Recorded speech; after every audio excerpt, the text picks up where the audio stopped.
Hey, this is Pastor Bunjee Garrett, and I want to take some time today to present you with another word of encouragement. Well, it's the 22nd day of Women's History Month, and as we continue to observe this month-long celebration of women, I want to take a moment to consider the most notorious woman that we find in the Bible. No, I'm not referring to Eve, nor am I thinking of Delilah. I'm not talking about Jezebel, nor am I talking about the Witch of Endor. But instead, I'm referring to the woman who is found in Revelation chapter 17. Here's how John the Revelator describes this woman that he saw in a vision of the last days, and I quote it here. Then one of the seven angels who had the seven bowls came and talked with me, saying to me, Come, I will show you the judgment of the great harlot who sits on many waters, with whom the kings of the earth committed fornication, and the inhabitants of the earth were made drunk with the wine of her fornication. So he carried me away in the spirit into the wilderness, and I saw a woman sitting on a scarlet beast, which was full of names of blasphemy, having 7 heads and 10 horns. The woman was arrayed in purple and scarlet, and adorned with gold and precious stones and pearls, having in her hand a golden cup full of abominations and the filthiness of her fornication. On her forehead a name was written, Mystery, Babylon the Great, the mother of harlots and of the abominations of the earth. I saw the woman drunk with the blood of the saints and with the blood of the martyrs of Jesus. And when I saw her, I marveled with great amazement. Now, here in this apocalyptic vision, we find the Apostle John. He's describing a woman that's seated upon a scarlet beast. And there's good reason for us to believe that this 7-headed scarlet beast is actually a prophetic picture that points to the 7 world empires which have controlled the populations of this planet since the days of ancient Egypt. If that's the case, then the question is this: who is the great harlot that John saw seated upon that beast? Well, with this question in mind, it's important for us to remember that John describes the great harlot as a woman of affluence. She's arrayed in purple and scarlet. She's adorned with gold and precious stones and pearls. And from this, we can see that this notorious woman is beautifully adorned with the wealth of this world. Not only that, but she's also holding a golden cup, which I'm guessing is made by Stanley, of course. No, but seriously, this golden tumbler, it's filled with the abominations and the filthiness of her fornication. And just to be clear, the word fornication is translated from the Greek word porneia, and this word actually is the basis for our English word pornography. Now, as we consider the way that the golden cup of this wealthy woman is filled with the filthiness of fornication, it'll help you to know that the Greek word porneia is actually a word that refers to every sort of illicit sexual intercourse, which includes premarital sex, adultery, homosexuality, lesbianism, pedophilia, even bestiality. And with that being the case, it's no wonder that this woman who's holding a golden cup that's filled with the filthiness of fornication is also called a harlot.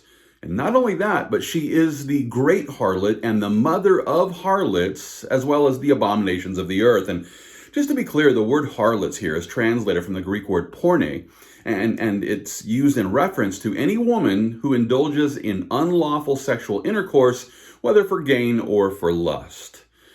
So we see then that this woman who has incredible influence over the nations of the world is actually the great harlot, or the mother of harlots, and as such, she's guilty of influencing the nations of the world with all manner of her sexual immoralities. It's also interesting to note that the same word was also used metaphorically in reference to those who engage in the spiritual harlotry of religious idolatry. And with this in mind, I encourage you to consider the way that John describes this woman by informing us that this great harlot who sits on many waters engages in fornication with the kings of the earth, and not only the kings, but she also makes the inhabitants of the earth drunk with the wine of her fornication. This seems to suggest that both kings and commoners have been intoxicated by the wine of her sexual perversions, as well as her spiritual idolatries. Now, in order to grasp the identity of this harlot, we must not fail to notice that she has a name written upon her forehead. And the name reads in this way: Mystery, Babylon the Great, the mother of harlots and of the abominations of the earth. In other words, this wicked woman is the mother of every false religious system that has risen since the days of ancient Babylon. And what this seems to suggest is that the mystery religion of Babylon, which was centered around the worship of Semiramis and her son Tammuz, it's also the root of every other mystery religion, which leads people into spiritual prostitution with demonic entities who are worshipped through idols. This is the same religious system that could be seen back in Egypt as people gathered to worship Mother Isis and her child Horus. In India, the mother and child are worshipped as Isi and Iswara. In Asia, the mother and child are worshipped as the mother goddess Shingmu and her child. In Greece, the mother and child are worshipped as Irene and Plutus. In Phoenicia, the mother and child were worshipped as Ashtoreth and Baal. And in Rome, the mother and child were worshipped as Fortuna and Jupiter. More recently, the apostate church in Rome is leading people to embrace the ever-Virgin Mary as the Mother of God, or the Theotokos, as well as her supernatural son Jesus, who's typically depicted as a child in Mary's arms or dead, laying in her lap as depicted in the 13th station of the cross. From this, there's no doubt in my mind that the Roman Catholic Church has embraced the mystery religion of Babylon as they continue to encourage their parishioners to embrace Mary as the Theotokos, or the Mother of God, and at the same time, they encourage people to pray to Mary and to go through all kinds of rituals in the name of Mary. But at the same time, we're also watching many leaders within the mainline denominations of the Protestant faith encouraging goddess worship as they also embrace the feminist theology of Babylon. For example, there's a Lutheran church in San Francisco, which was planted back in 1884 by Swedish immigrants. This church was recently rebranded as Her Church, and this is because a lady who describes herself as the pastor and priestess of ritual of this church is now leading this congregation back to Babylon. This church, which is still part of the Evangelical Lutheran Church here in America, is now described as a goddess-inclusive congregation and ministry where they have a resident witch who provides astrological readings as they celebrate the harlot of Babylon. And listen, this is just a scratch on the surface of all the mainline denominations where leaders are embracing the Babylonian goddess, better known as the mother of harlots. And with that being the case, I encourage every believer to leave every church that's beginning to embrace the worship of this so-called sacred feminine. Listen, if the leaders of your church are talking about God in feminine terms, it's time to find a new church. If the leaders of your church are exalting Mary with prayers and songs, and listen, it's time to find a new church. If the leaders of your church are appointing women to the position of pastor, it's time to find a new church. And if the leaders of your church are approving the practice of sexual immorality in the name of the LGBTQIA plus community, it's time to find a new church.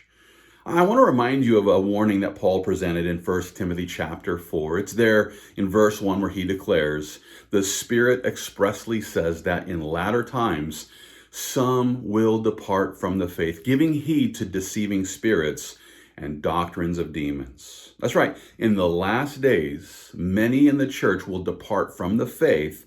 And the reason why is because they begin to embrace deceiving spirits as well as the doctrines that are brought by demons. And listen, I have no doubt that this is connected to the mother of all harlots that John saw in his vision. Listen, if I'm right about this, then what this means, many churches will begin to embrace the goddess worship of Babylon. And we should see this happening more and more as we get closer to the rapture of the church. With that being the case, I encourage every Christian, we need to plug into a good Bible-based church where the fatherhood of God is embraced and taught by the men whom the Lord has raised up to pastor the flock. And in this way, the Lord will help us to get equipped in solid, biblically based churches so that we can, in fact, fight the good fight of faith, and all for the glory of God.